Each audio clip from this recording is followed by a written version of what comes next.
So I ask a lot of people, how much time do you dedicate to transitions when you're riding? And a lot of people really misunderstand what I'm meaning by this. And a lot of people assume that they have done all the gaits. They've transitioned from a walk to a trot, from a trot to a canter during their ride. And I mean, what I mean by dedicating time for transitions, I am meaning you are taking 5 to 10 minutes minimum of your time during your ride and dedicating every 3 to 5 seconds you are transitioning to another gait. And it's always random. It's not walk, trot, canter, walk, trot, canter, walk, trot, canter. You are dedicating time every 3 to 5 seconds transitioning to another gait with your horse. Transitions can help with a lot of different things with your horses. It can help getting them softened up. It can help horses that are distracted get their mind back on you because you're changing pace and you're asking quite a bit of them. It can get horses loosened up. It gets horses that have a hard time engaging their hind end, that are really heavy on the front end. It gets them starting to engage their hind end. It helps with horses start getting natural collection and not forced collection. It'll start getting them to where it's engaging their entire body, where they're not, because collection isn't just, a lot of people seem to think that this is collection. That's not collection. It's a part of it, but in reality, collection is throughout the entire body of the horse. It is the neck, it's the shoulders, it's the rib, and it's the hind end. And primarily the hind end, getting that impulsion from the hind end, and that's where all your power is coming from. And so it helps with horses that have a hard time staying collected. It helps them start gain natural collection and holding that collection.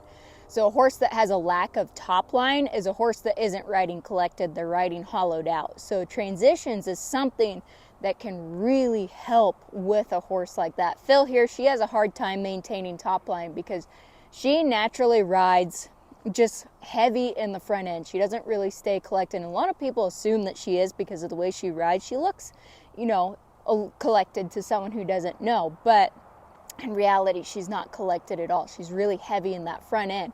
And so transitions help her a lot with getting her collected and getting that power coming from the hind end and rocked back on that hind end. So what I mean by transitions, when I say dedicate time for transitions on your horse, I am meaning every few seconds you are randomly transitioning to another gait.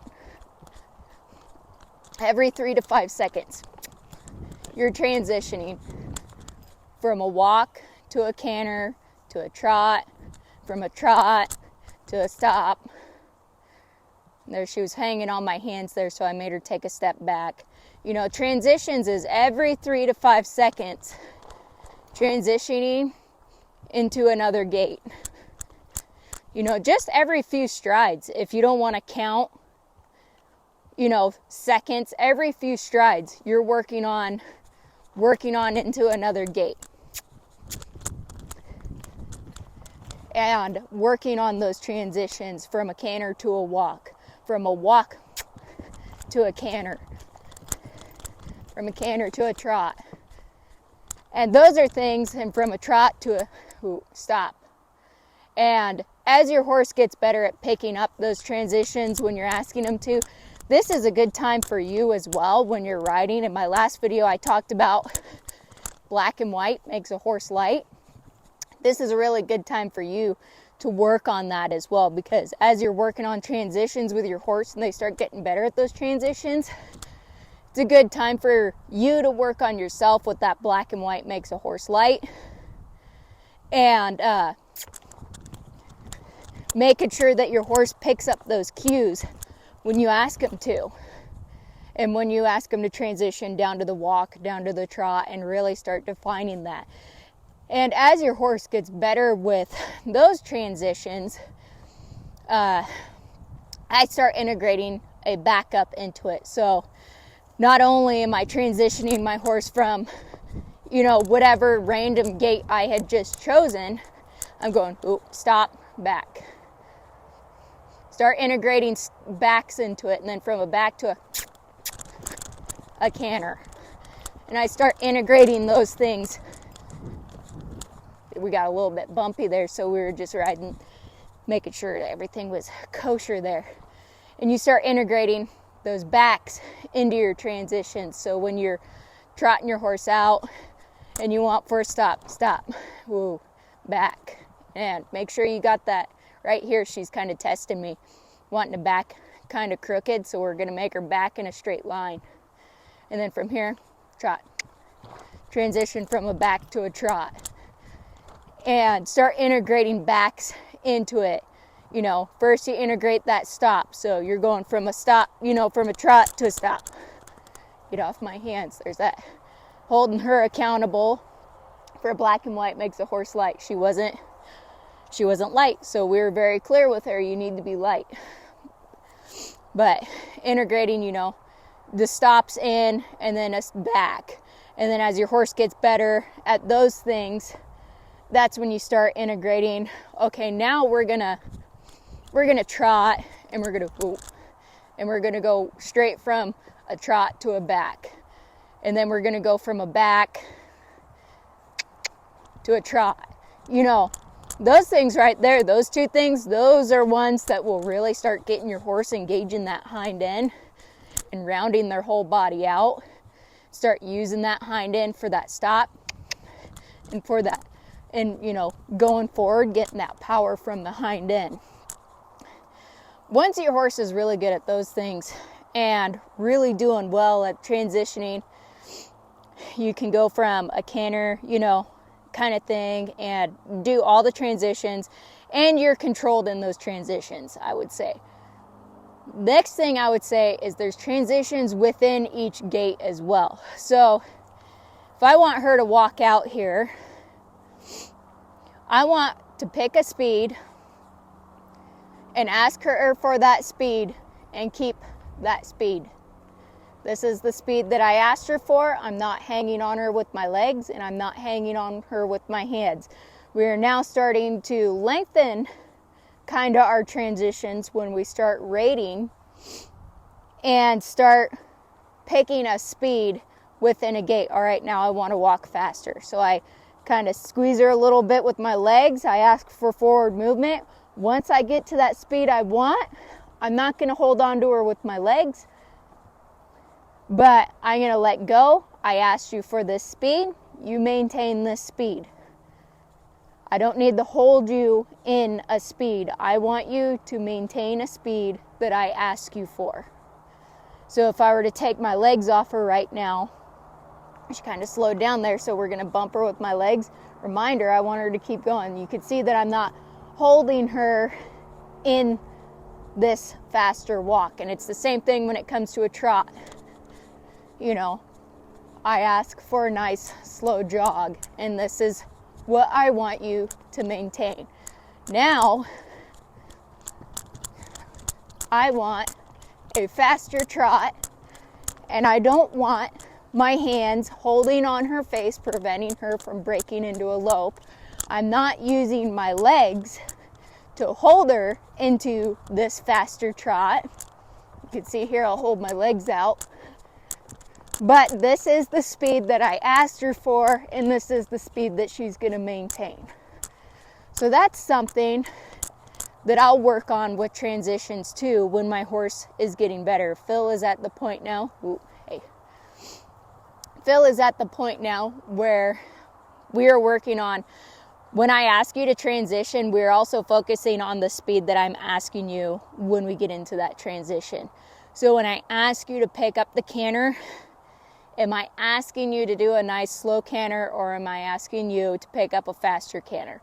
When I ask you to transition into the trot, are we transitioning into a jog, or are we transitioning into a long trot? Those type of things. Those are things that you can integrate into your transitions. And every 3 to 5 seconds, you're transitioning into another speed. Go into the walk. And see, Phil has a hard time going transition from a lope to a walk. So that's something that I'll work on with her. She really wants to break into a jog. See, right there, she wants to break into a jog. So I'll allow her to go to break into a jog, and I'll correct her for it. And then pretty soon, when we go in transition from that lope to that walk, not a stop. Pretty soon she'll realize that, this is part of rating our speed. I didn't ask for that jog. Those kind of things. So when you're working on transitions, going from a trot to a walk, from a walk to a lope, these things, keep going, just wanting to break down there, from a lope to a hoop, stop, from a stop to a back, trot. Oh, she thought I was asking her to lope there. That's okay, because I've been asking her.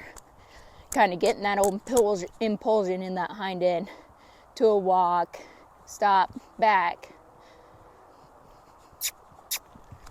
lope, keep into that lope, walk. And then as we start getting more and more particular and she's getting better at her transitions, we're going to work on rating those transitions.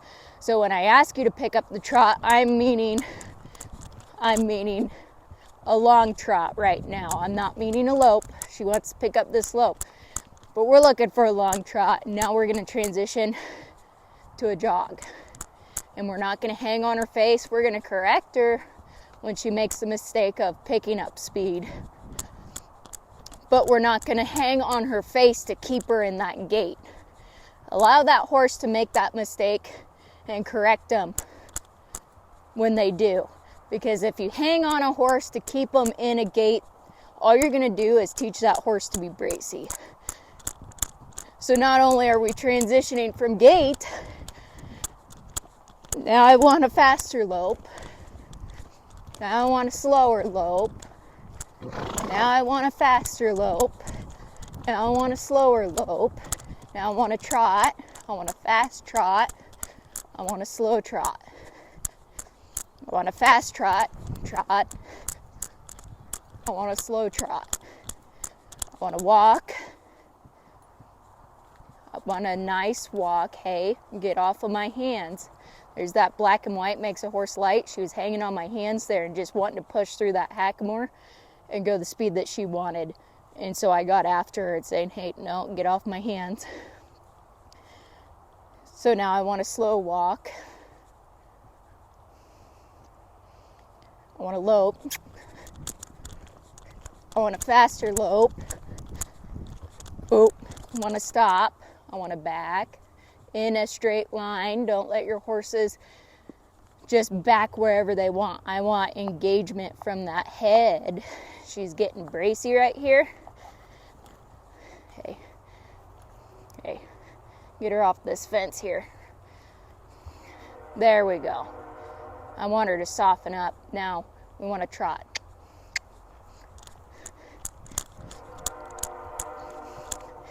I want to stop. I want to trot. I want to walk. I want a fast walk. I want a long trot. I want a slow jog. I want to lope. I want to walk. That's what I mean by transitions. Working on transitions and getting your horse fluent in those transitions. It's a really good time for your horse to educate them, getting them focused on you. You see this horse back here, the colt pawn at the gate. He's a big distraction. But as I'm doing these transitions, her mind isn't on what the 2-year-old's doing back here. Her mind is on what is my rider asking me next. It's a good way to get your horses that are hard in the face and heavy. It's a good way to get them lightened up, especially when you're practicing black and white makes your horse light. So like in here, you could see me. There's a few times that when I asked her to do something, she didn't respond and I got after her. Most of the time I let you guys know, hey, I'm getting after her because she was hard in the face. It's a good time for you to practice that for yourself. It's a good time for your horse to really kind of solidify that foundation in their brain with black and white makes a horse light. It's really good for a horse to start getting that natural collection and impulsion in the hind end and engaging that hind end. There's a lot of different things that transitions can really help your horse with. Even with a really hot horse. Phil's a fairly lazy horse, and a few days ago, asking her to pick up a lope, it was a chore for me. I mean, I'm 4 months pregnant now, and it's everything. Just talking to you guys makes me out of breath. So by the time I got this horse to lope, I was panting like a hot dog. And so, working on transitions and being black and white with my legs. Hey, I asked you to pick up the lope. Now, all I have to do is kiss and squeeze my legs, and she picks up a nice lope. And working with those transitions gets your horses mentally focused on you. It's a good time for you to practice with yourself. And it's something that can really help with a lot of different problems. Even with a hotter horse like Reva, transitions would be a good thing, because a lot of people seem to think that running off energy on hot horses is the way to get them settled down. Like I said in my video the other day, I want my horses to have energy. I want them to have that energy. But I want to be able to direct that energy. So doing something like transitions, I asked you to trot.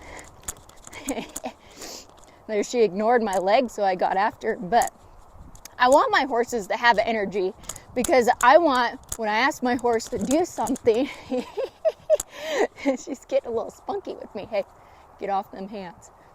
When I ask my horse to do something, I want him to have the energy to do it. When I ask my horse to give me a nice stop, I want him to have the energy to get under themselves and, that wasn't super nice, but we're working on stops. I want them to have that energy to engage. And so something like transitions, even in a hot horse, getting that mental focus back to you helps a lot, especially when you start rating and being, hey, no, we're not going to choppy burnout barrel horse lope sideways down the fence. We're going to lope in a straight line. And I'm going to ask you to do a fast lope or a slow lope, a long trot or a jog, those kind of things. Get up here. There we go. And it's something that's really good. Ooh. Hey, get off of my hands. See, there's that black and white makes a horse light. She completely blew through that stop, so I got after her. We're going to try that again and see how she responds. But something like directing the energy of a hot horse with transitions, much better. Much better. Something like that, directing that energy with a hot horse and getting that mental focus can really help a lot with them. Running the energy out of a hot horse isn't going to help, but directing that energy is going to help a lot. Getting that mental focus. Get up off my hands. Those are the things that are going to help a lot. There we go. And keeping them light and maintaining that lightness and that responsiveness during the transitions, that gives a lot for a hot horse to think about. And then pretty soon, you're starting to mentally wear that horse down to where their brain's slowing down. And that's something that I, as someone with ADHD, really understand. I could tell you that some days or sometimes there's just tasks that I can't go out and do because my mind is running so much that I couldn't even start to think about doing that task because I couldn't focus on it. There's too much going on. That's kind of what goes on with a hot horse. Their mind is just running. And so doing something to get that mind just wore down a little bit, getting them focused on you. Get up here. That's something that can really get off my hands. Really, really help a hot horse. And direction changes. If you got a horse that's really hot, that every time you want them to walk, they give you a little jiggy jog, where every time you ask them to lope, they're loping like a burnout barrel horse hollowed out in the back. Transitions with direction changes. So doing something like, all right, we're going to transition, work on these transitions here every 3 to 5 seconds. We're going to change to something else. And get your butt in gear. And doing a figure 8, hey, get off my leg. That's another black and white makes a horse light kind of deal right here. I'll explain to you guys just really quick what I was doing. Kind of pulled her around to do that figure 8 right here. It's really just hollowed out her back, her body right here. I didn't want her, she knows better than to plow around like a, just like an everyday trail horse, She knows that when I ask her to come around, bring that shoulder. Don't hollow out and lose that support. So I got after her for that because she knows better. She knows that when I ask her to turn, those shoulders come and you keep that support. So that's what we were doing there. There we go. Much better. So we'll go into this figure 8 with our hot horse. And smaller sometimes is better depending on the horse. Center of the figure 8, we're going to stop. We're going to back. From that back, we're going to trot out or walk out. Sometimes with a hot horse, you're just starting the walk and the trot. In the center of that figure 8, we're going to stop. We're going to back. We're going to get off my hands. There. She's really wanting to be kind of heavy today, so you guys are getting a twofer in this video. But this is something, now we're going to walk. We're going to trot. And we're giving her direction change. Now we're going to go from a figure 8 to a clover. We're going to walk. And we're going to fast walk. We're going to trot. We're going to stop. Get off them hands. There we go. We're going to trot. Things like that. We're going to back. Get off them hands. Get off my hands. There we go. That's what I'm looking for. A trot. We're going to fast trot. We're going to slow walk. Direction changes like that with transitions is something that can really, really help a horse that is really hot, what people would describe as hot. In reality, that horse is just kind of mentally frazzled with what they need to do.